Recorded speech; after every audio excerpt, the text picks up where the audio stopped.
একসঙ্গে জন্ম নেয়া ৫ শিশু সন্তানের লালন পালনের খরচ মেটাতে বিপাকে পড়েছেন পটুয়াখালীর দরিদ্র বাবা মা।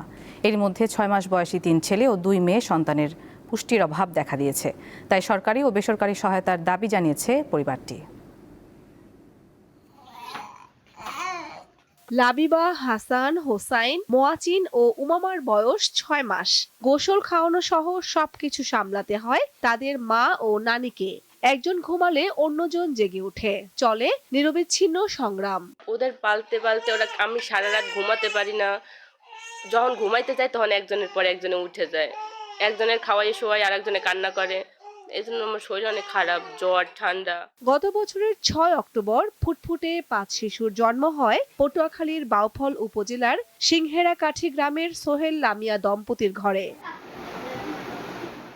অস্ত্রোপচার ছাড়াই জন্ম হয় ৩ ছেলে ২ মেয়ে শিশুর। তাদের বাবা মুদি দোকানি।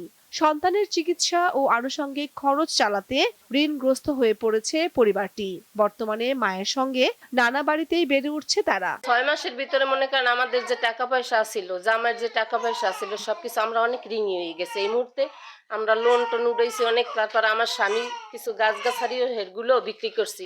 একসাথে ৫ শিশু জন্মের পর থেকে খুশি এলাকাবাসীও।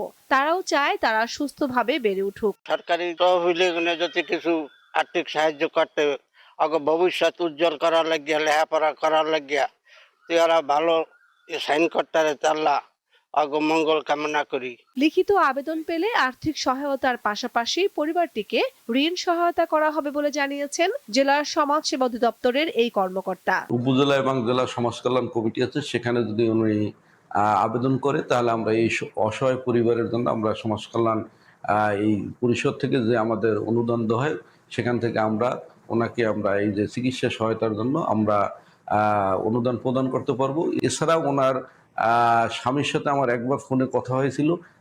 তাকে বলেছিলাম যে আপনার কে যদি আমাদের ক্ষুদ্র ঋণ প্রকল্প আছে সেখান থেকে যদি আপনাকে এই ক্ষুদ্র ঋণের আওতায়, যেহেতু শুনেছি আপনার একটি মুদির দোকান আছে, সেখানে যদি আপনি আমাদের এই ক্ষুদ্র ঋণ প্রকল্পের আওতায় আসেন। ২০২০ সালে সোহেল লামিয়ার বিয়ে হয়। ৪ বছর পর জানতে পারে লামিয়ার গর্ভে একসঙ্গে ৩ সন্তান এসেছে, কিন্তু জন্ম হয় ৫ সন্তানের। কামরুন নাহার, দীপ্ত, বার্তা কক্ষ।